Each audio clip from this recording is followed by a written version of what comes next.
And now, Roma Wines, R-O-M-A, made in California for enjoyment throughout the world. Roma Wines present Suspense. Tonight, Roma Wines bring you Mr. HUME CRONYN as star of Blue Eyes, a suspense play produced, edited, and directed for Roma Wines by William Spear. Suspense, radio's outstanding theater of thrills, is presented for your enjoyment by Roma Wines. That's R-O-M-A, Roma Wines, those excellent California wines that can add so much pleasantness to the way you live, to your happiness in entertaining guests, to your enjoyment of everyday meals. Yes, right now, a glassful would be very pleasant, as Roma Wines bring you HUME CRONYN in a remarkable tale of Suspense. Today began just like any other day. I got to bed early last night because I had to go over the accounts with Mr. Bevins. When you go over the accounts with old Hawkshaw, you've got to be in tip-top shape. Well, I dressed myself rather carefully this morning. I put on the necktie with the little flowers on it, the blue and red one. Jane said she liked it. Told me it matched my eyes. Made them look bluer. I went down to breakfast. My wife, Laura, was having her coffee. Good morning, Oliver. Morning, dear. I'll have to warm your coffee. Here's the paper. Thanks. Oliver, must you wear that tie? Hmm? That frightful necktie. It's not at all becoming. Well, matches my suit. It's a perfectly dreadful shade. Makes you look like a rube. I like it. Well, I don't. And I wish you wouldn't wear it. Oliver, aren't you listening to me? Oh, sure. I was reading. Oh, well, don't let my conversation disturb you. That's all right. Oliver. What's wrong now? Oliver, I don't know what's gotten into you lately. You forget things. You scarcely seem to hear a word I say. Aren't you feeling well? I feel fine. Why shouldn't I? Well, you look a bit drawn. I believe I'd better make an appointment for you with Dr. Thacker. Look, Laura, there's nothing the matter with me. I better get going now. I'll be late. But you haven't finished your breakfast. Well, that's all I want. I'm not very hungry. Where's my briefcase? On the hall table. Oliver, are you sure you're not ill? You look positively hollow-eyed. I never felt better in my life. Well... See you tonight, dear. Goodbye. Oliver. Yes? I hope you'll all... Oh, nothing. Goodbye. Laura was like that. A chronic worrier. She seemed to take delight in fretting about things that wouldn't even occur to the average person. Imagine me not feeling well. Why, I've never had a sick day in my life. There on the trellis was my prize rose bush. Climbing talisman, they call it. Suddenly, I was thinking of Jane. Perhaps if I put a rosebud in my buttonhole, Jane would notice. She'd say something about how the scent matched her perfume, and maybe we'd talk about roses. And I could impress her, because I know quite a lot about roses. I was just about to pick one of the buds. Well, good morning, Mr. Littlefield. Good morning. 2 letters for you today. Good morning, Mr. Crowley. Well, I see you doing a little gardening, Oh, no, I was just sort of looking the garden over. Well, that's a mighty fine garden you got there, Mr. Littlefield. Worked pretty hard on it, I suppose. Yes, I've given it my fair share of time. Oh, yes. A little too much, maybe, I beg your pardon? Well, it pays to be on the safe side, Mr. Littlefield. Now, of course, it ain't none of my business, but it seems to me that you're getting to look, a little peaked. You better go easy. Yes. Well, Son, you know. Good morning, Mr. Crowley. Yes, sir. Good morning to you, sir. I gotta get going anyway. It was the second time. The second time I'd heard it, and the day was hardly more than an hour old. First Laura, and now the postman. I felt all right. I felt swell. I thought of the rosebud again. I bent down, snipped off a bud from the bush, had to take the red cross pin out of my lapel to get the rose in, but I didn't mind taking the time. After all, 1 minute more or less never harmed anyone. I didn't know then how precious a minute can be. I glanced at my watch, 8:23. I had to run part of the way to the station. I arrived out of breath, panting, perspiring a bit, but I made it. Steve and Joe helped me aboard. Hey! Oliver, you ought to get an earlier start in the morning. I was delayed at the house. Boy, listen to old Ollie wheeze. And you're the guy who used to be a track star in high school. Where's the old wind, Ollie? I'm all right. Just a second now. Now, seriously, Oliver, it's dangerous business for a man of your age to be running around that way. Man of my age. Listen to him. You'd think I was 80. Say, know what you need? Maxidrine. Pep you up, make you feel like a million. I tell you, there's nothing wrong with me. I got 2 or 3 here with me. A little box, little pocket here somewhere. Ah, here we are. Let me make a little present. Non-habit forming, you know. Maxidrine? What do I want with Maxidrine? Just you keep them in your pocket. Take a half of one with some water when you get that sagged out feeling, you know? Pep you up like a million. Make a new man out of you. It's getting to be just like a club. All you had to do to get a membership was to smile at me and say, Mr. Littlefield, you look a little sick. Mr. Littlefield, you look a little peaked. Mr. Littlefield, why don't you just find some nice quiet corner and go and curl up and die? Mr. Littlefield. It was 9 o'clock when I got to the office. I noticed a lumpy feeling in my solar plexus. Right here, a little on the left by my heart. It was just indigestion, of course. I got my accounts together and I went into Mr. Bevan's outer office. There was Jane at her desk. She looked lovely this morning. Sunlight coming through the Venetian blinds seemed to blend with her blonde hair. All at once, I wondered why I'd ever married Laura. Sunlight never did anything to her hair. Jane was busy and didn't see me come in. I coughed. Lightly. Oh, Mr. Littlefield, good morning. Good morning, Jane. I heard you cough. Do you have a cold? No, I haven't a cold. I never felt better in my life. Well, I'm sorry, Mr. Littlefield. I just thought... Forgive me, Jane. I didn't mean to snap at you. I guess I'm a little jumpy this morning. Well, I can understand your being jumpy. Mr. Bevins can certainly be an old bear if he finds a mistake in the books. He certainly can. But I wouldn't worry. You're well dressed for the occasion. That rose in your lapel should appeal to his more pleasant side. That is, if he has a more pleasant side. Just happened to notice the bud in one of the bushes in the garden this morning. I don't know why I wore it. It looks very nice. Thank you. It's a climbing talisman.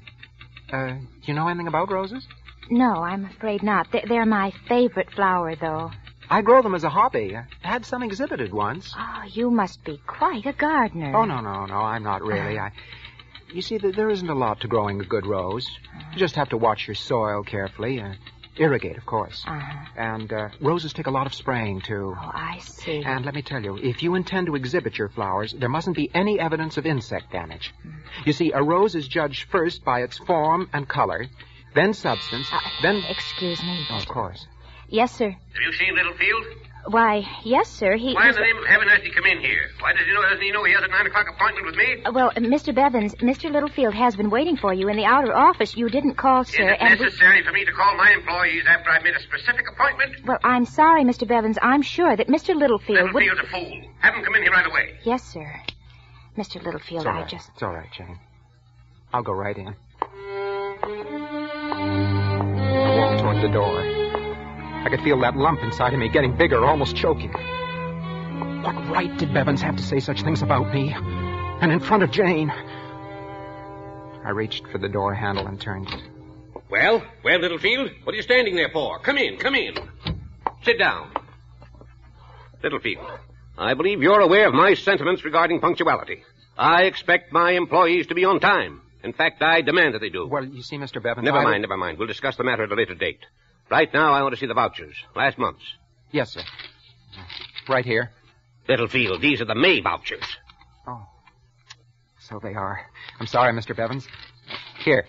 Now, let me see the audit on these. Yes, sir. Not the sales slips, Littlefield, the audit. Oh. What the devil's wrong with you, man? What? A person would think you're completely addled. Addled? Well, I'm not addled. And I'm not a fool, either. You had no right to call me that, you understand?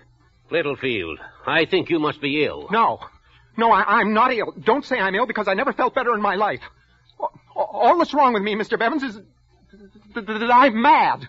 Yes, that's the word for it. I think you are mad. Completely mad. That's not what I mean either, Mr. Bevins. I'm perfectly all right, except that I'm not going to sit here and listen to you calling me names. No, sir. I've got 17 years' worth of temper stored up right here, and I'm warning you, Mr. Bevins. I'd like to tell you just what I think of you. Get out of this office, Littlefield.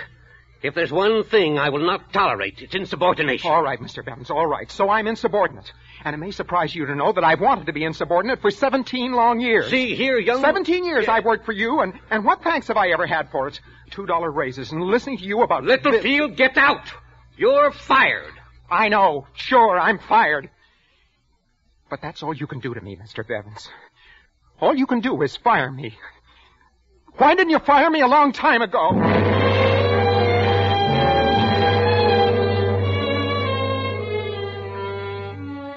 So there I was, out of a job. What was the next step? I couldn't go home in the middle of the day. Well, I could, but you don't know Laura. Never would have been able to explain it to her. She wouldn't have understood. She never understood anything. With her, it was payday, the bridge club, a new hat for Easter. Everything suburban, everything in a rut, always in a rut. Oh, I went back and sat in my office to think. After a little while, I got up and went to the water cooler, pulled my handkerchief out to wipe off my hands, and something fell out of my pocket. It was that little pill box. I opened it. There were 3.5 of those Maxidrines in it. I swallowed them all. I sat down, and in a little I began to feel clear in my mind. My life with this awful, deadly grind, because I was married to Laura. She was the cause of all my unhappiness, the cause of my failure, the reason for my losing my job. Something would have to be done about Laura. Why not eliminate the cause? That was it. Eliminate the cause and you have the situation licked. Eliminate the cause. Suddenly my mind was made up. I must kill Laura.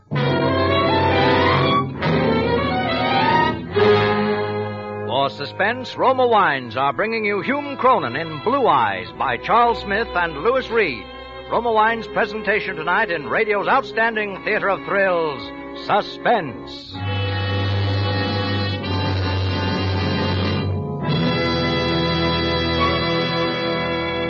Between the acts of Suspense, this is Ken Niles for Roma Wines. Every great artist creates many fine paintings, but there is usually one picture in which the artist's talents combine magnificently to produce a masterpiece. It is frequently so with wines. Long famed for the excellence of Roma wines, Roma, America's greatest vintner, has created a limited bottling of outstanding character, Grand Estate wines, each a masterpiece of fine winemaking. Yes, Grand Estate wines by Roma possess all the qualities of wine greatness, brilliant clarity, full fragrance, and soft, rich taste. For Roma vintners, with infinite patience and age-old skill, have captured, from choicest grapes, the ultimate in wine goodness. That is why discriminating wine users everywhere recognize Grand Estate wines as the crowning achievement of vintner skill. Tomorrow, enjoy the delightful experience awaiting you in Grand Estate California wines. For gracious hospitality before dinner, serve your guests Grand Estate medium sherry. For smart afternoon or evening entertaining, delight everyone with Grand Estate Ruby Port or Golden Muscatel. Remember the name, Grand Estate Wines by Roma, each a taste masterpiece. And now, Roma Wines bring back to our Hollywood soundstage HUME CRONYN, who, as Oliver Littlefield in Blue Eyes, continues a narrative well calculated to keep you in suspense.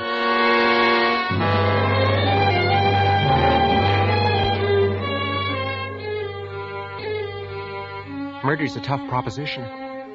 Takes a lot of thought. Mustn't be messy or violent. It's got to be quick and effective. Or else a guy stands a chance of getting caught. How to do this thing? How to do it without a slip? Suddenly I had it. Laura took some medicine every night at bedtime. 2 tablespoons of powder that Dr. Thacker had prescribed for her and a glass of warm milk. If I were to get some poison that looked like that powder and substitute... Yes. That was perfect. It couldn't miss. Quick and effective.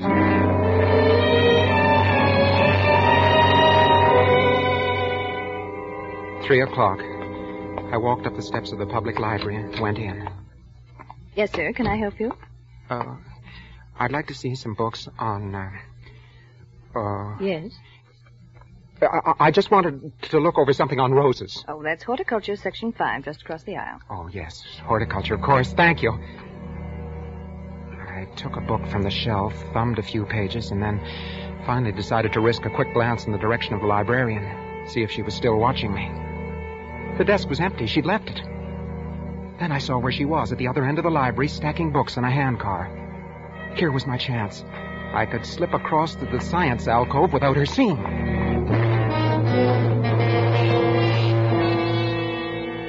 I went to the section marked Science, Medicine. Looked in the card index file under P. Pharmacology. Here it is. Pharmacology and Therapeutics by Walter A. Bastido, Ph.D., M.D. Someday I'm going to look up those initials and find out what they mean. I found the book. The index said, look under hydrocyanate acid and cyanate. And there it was. Cyanate, used as intensifier in photographic development. 2.5 grains of this cyanate is reckoned to be a lethal dose. I could buy the stuff in a photographic store. 2.5 grains. Fatal. Pardon me, sir. Oh, yes? I'd like to put these books away if I may. Oh, you're the gentleman who was looking for books on roses. Yes, I was. Well, I'm afraid you're in the wrong department, sir. I told you a moment ago you'll find everything on roses. Oh, it was clumsy of me. I'm terribly sorry, sir. Oh, it's all right. It's my fault. I was in the way. Oh, you dropped your book. Here. Thank you. What? This isn't a book on roses at all. It's pharmacology. Oh, well, what do you know about that? I must have picked up the wrong book somewhere. Yes, you must have. She stared at me as I put the book back on the shelf. I turned and walked away. I could feel her eyes following me through the door. I was conscious of that lump under my heart again. I felt heavy and hard like a rock. And there was a dryness in my throat, too. I swallowed a few times to get rid of it. At 4th and Sutter, there's a photographic supply place. Good afternoon, sir. Good afternoon. I'd like some cyanate, please. Oh, how much do you want, sir? Oh, enough to treat some negatives with. Quite a few negatives. Yeah, about 2 pounds? Yes, I think that'll be fine. Well, I'll wait for you. What kind of camera have you been using? What? Oh, I have a Brownie camera. Brownie, eh? Yeah. A lot of people are going back to them since the war. You can take good pictures with a box camera if you use it right. You know what they say. It's not the camera, but the man behind the camera that makes the picture. Yes. What size negative do you shoot with it? Negatives? Well, as far as negatives go, I 3¼ by 3¼ probably. That's what most brownies take. Yes, that's the size. I wasn't going to be able to keep this up much longer. I was bound to make a slip sooner or later. Couldn't say I was in a hurry. He might get suspicious. A man buying poison shouldn't ever be in a hurry. Why was he taking so long? I could feel perspiration on my forehead, cold and damp. The room began to look lopsided. Everything seemed to be swaying. Grip the counter with both hands. Grip it tightly. Now smile. Yeah. Here you are, sir. That'd be 57 cents. Yes, here. Thank you. Hey, just a minute. Hey, mister. Hey. I heard him shout after me, but I kept right on walking, faster. So a photographic studio was just like a drugstore after all. If you bought poison, you had to sign for it. Well, I wasn't going to. No, sir, I wasn't going to. I ducked around the corner. Hey, mister. Hey, officer, you see a fellow just come out of here? What fellow? Gray suit, blue tie, rose in the buttonhole. No. Well, he's gone. Now, what do you make of that? The guy gives me a 20 instead of a 1 and disappears. Well, I can do business like that all day long. I won't forget that, gent. No, sir.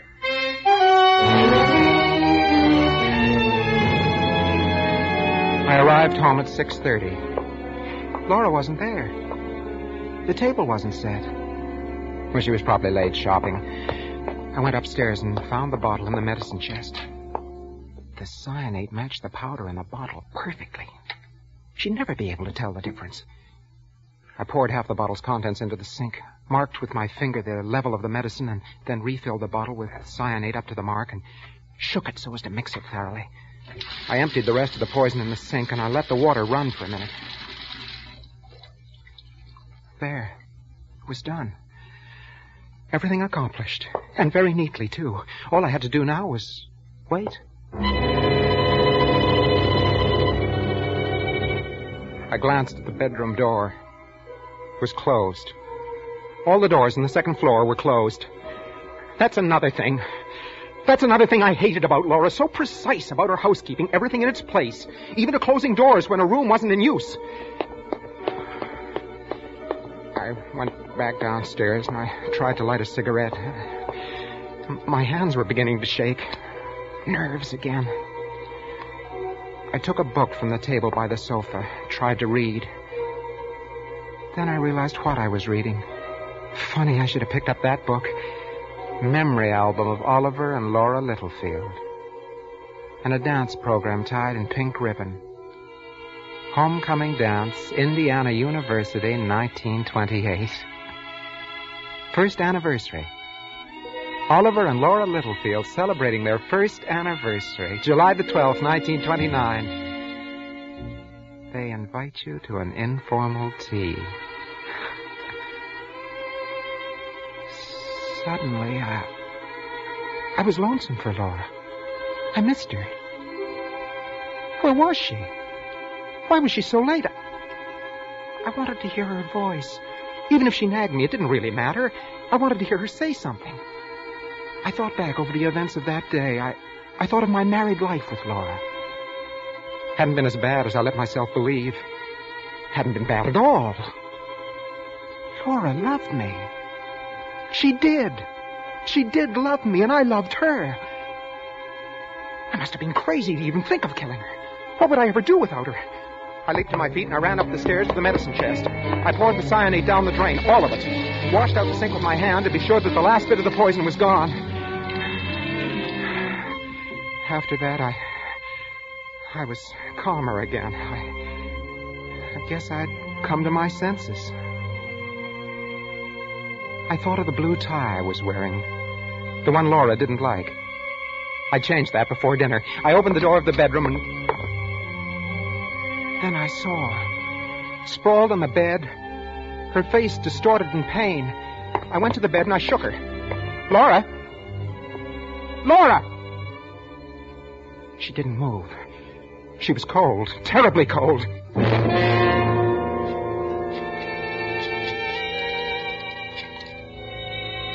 Hello? Hello, Dr. Thacker? Doctor, this is Oliver Littlefield. Can you come over right away? Something's happened to my wife. I think she's dead.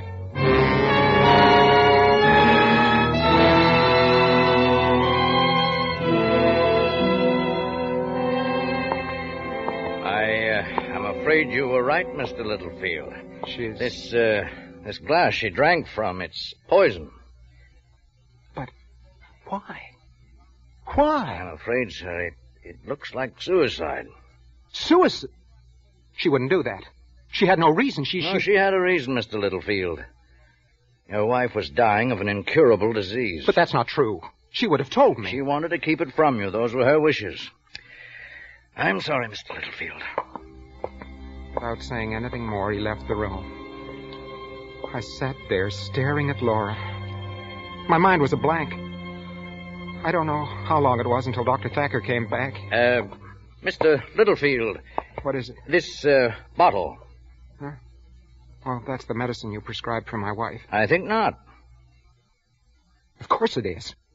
Why, what are you talking about? I didn't prescribe cyanate. Well, It seems that I may be obliged to revise my diagnosis of your wife's death. I don't understand. Well, really, Mr. Littlefield, isn't it quite obvious? Your wife's death was caused by a lethal dosage of cyanate.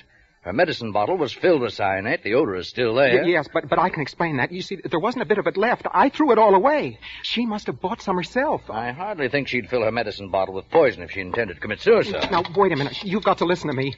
I didn't do it. I didn't do it, if that's what you're thinking. Dr. Thacker, you've known me for a long time. You can take my word for it. Hello, operator. Get me the police. You see, it started with that blue tie.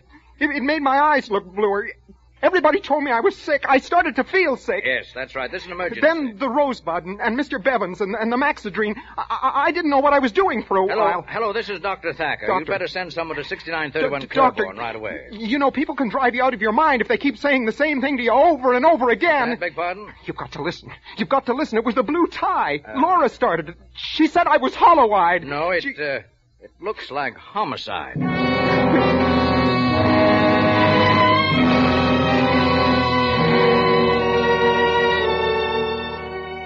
12 hours. It all happened in 12 short hours.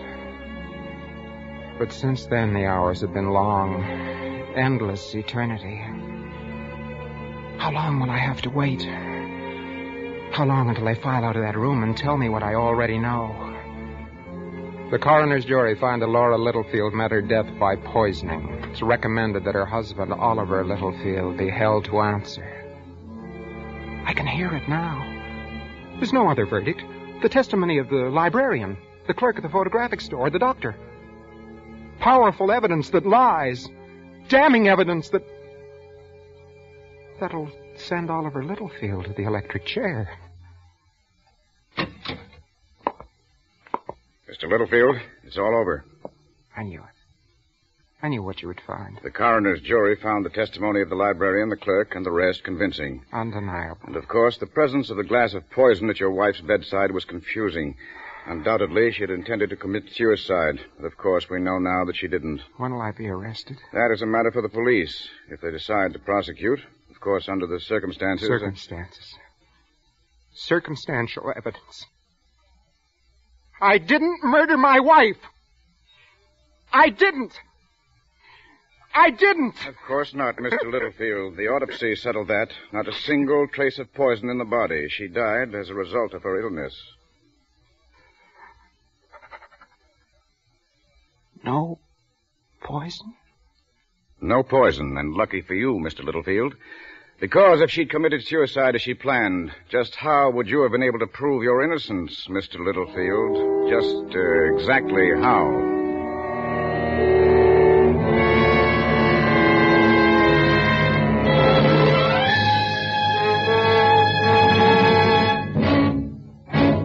Suspense. Presented by Roma Wines, R-O-M-A, made in California for enjoyment throughout the world.